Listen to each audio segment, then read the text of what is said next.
and welcome back, my fairies. I am artsy, and we are back with more Pokemon Horizons. There is not going to be a Miraculous review this week, just because Miraculous is airing out of order. So episode 24 is coming out today, and 24 is next week. And you guys voted in the poll that I should review them in order, and I am honestly so grateful. Thank Arceus, you guys are willing to wait another week for me to review episode 24, because I honestly did not want to watch them in order. I'm willing to watch out of order if it's gonna be another month or so for the next episode, and that episode's also gonna be out of order, but for these last, I think it's like, what, 4 or 5 episodes we've got coming up.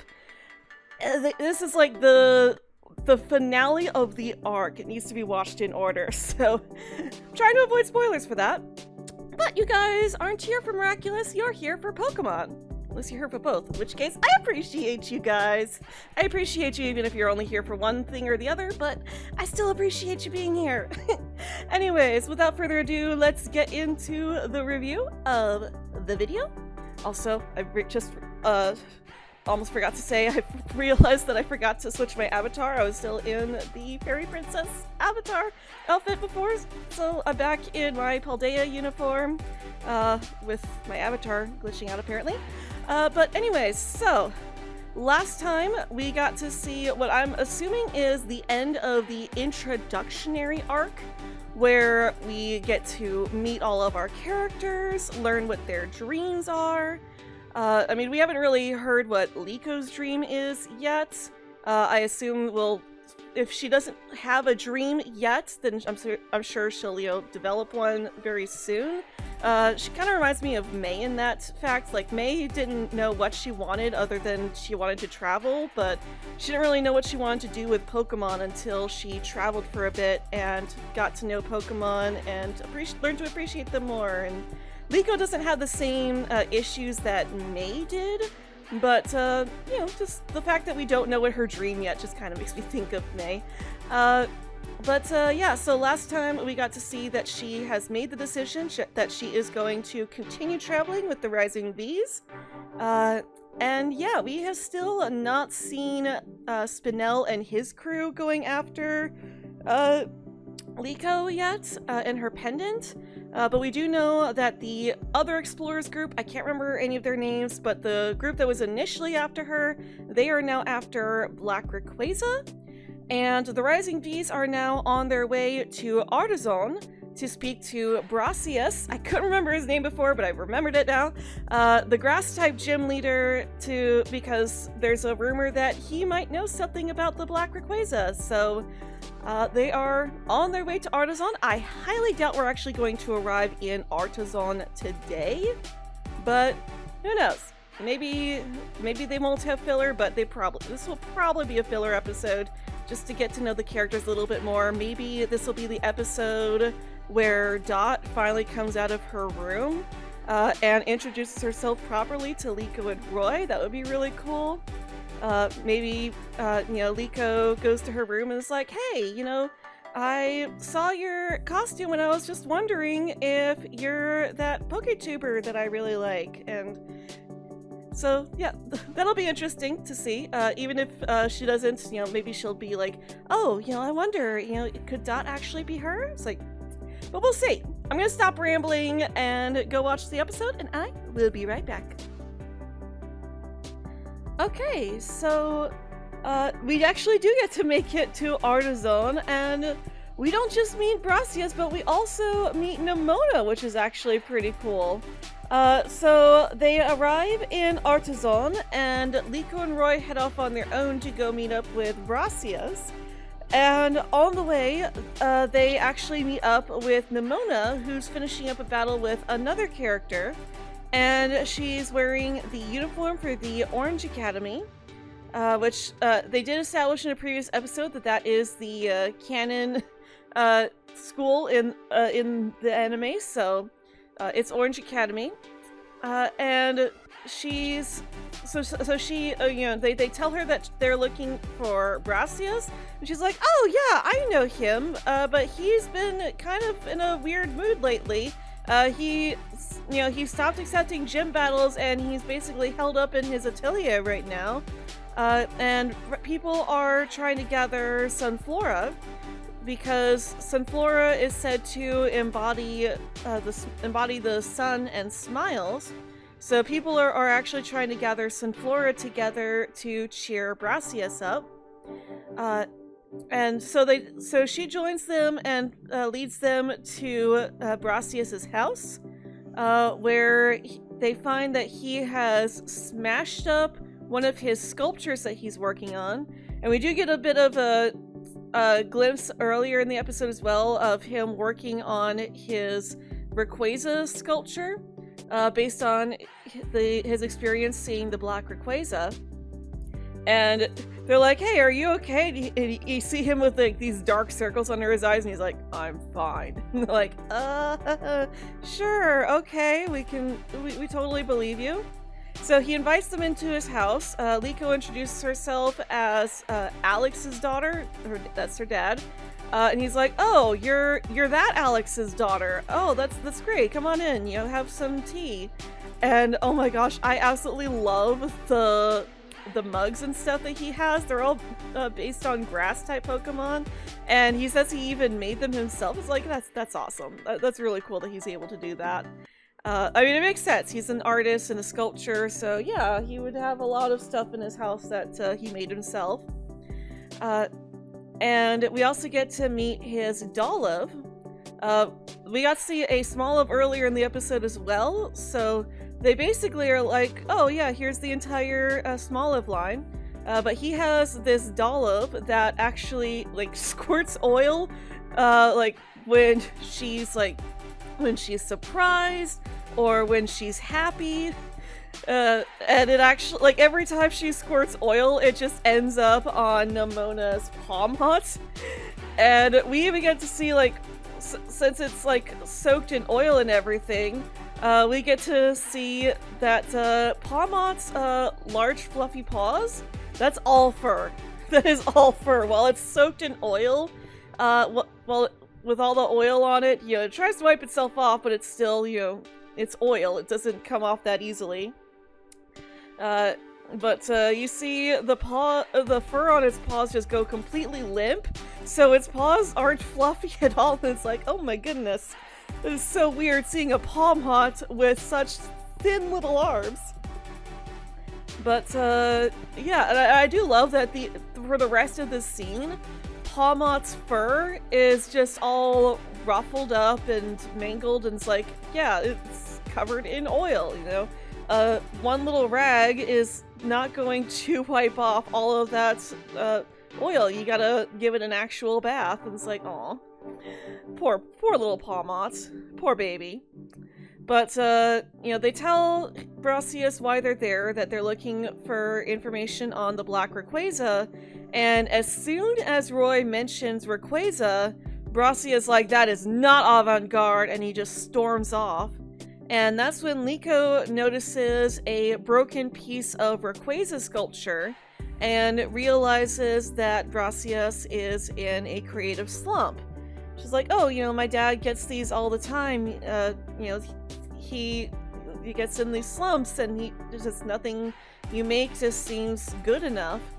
So, they decide that they're gonna go and gather some Sunflora so that they can make him smile. So we get this whole montage of them going out and collecting Sunflora, and Liko, I love how Liko manages to get the most because she just listens to Sprigatito. Like, this was a great moment to showcase, how close she and Sprigatito have gotten, and how much better Liko has gotten about, understanding Sprigatito and thinking about things from her Pokemon's perspective. So it's like, she really is coming a long way in just a short amount of time as a trainer. Just been understanding her Pokemon. Which, falling into the theory that she might be Ash's descendant, She's obviously not his daughter. That's been taken off the table.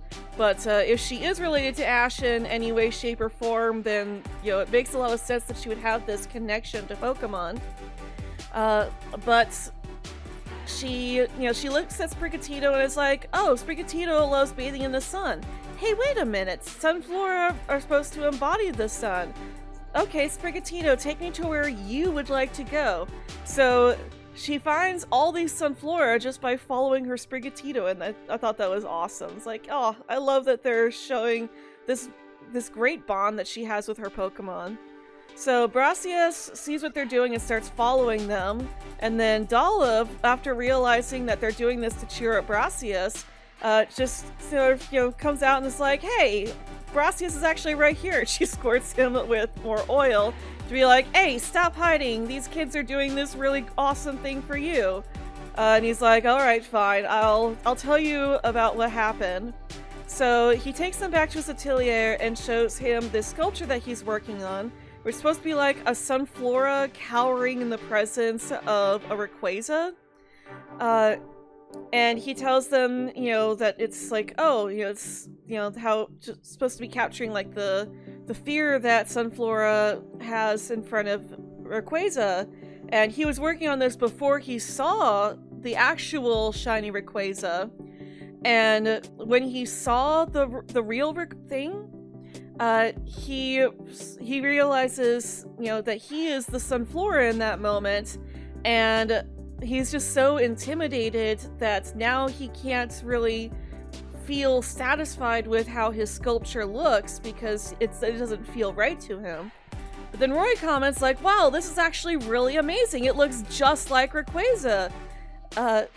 And seeing Roy's enthusiasm and hearing about, Roy's dream, because he tells him that, Rayquaza was my first step, Brassius decides, okay, well, I'll tell you where I found Rayquaza, but first I need to battle you to see if you're actually worthy of meeting the Rayquaza.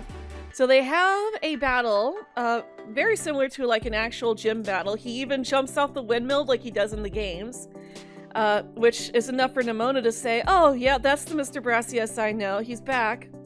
And they have a battle, and in true anime gym leader fashion, he sees Roy struggling and tells him, hey, what should you be watching?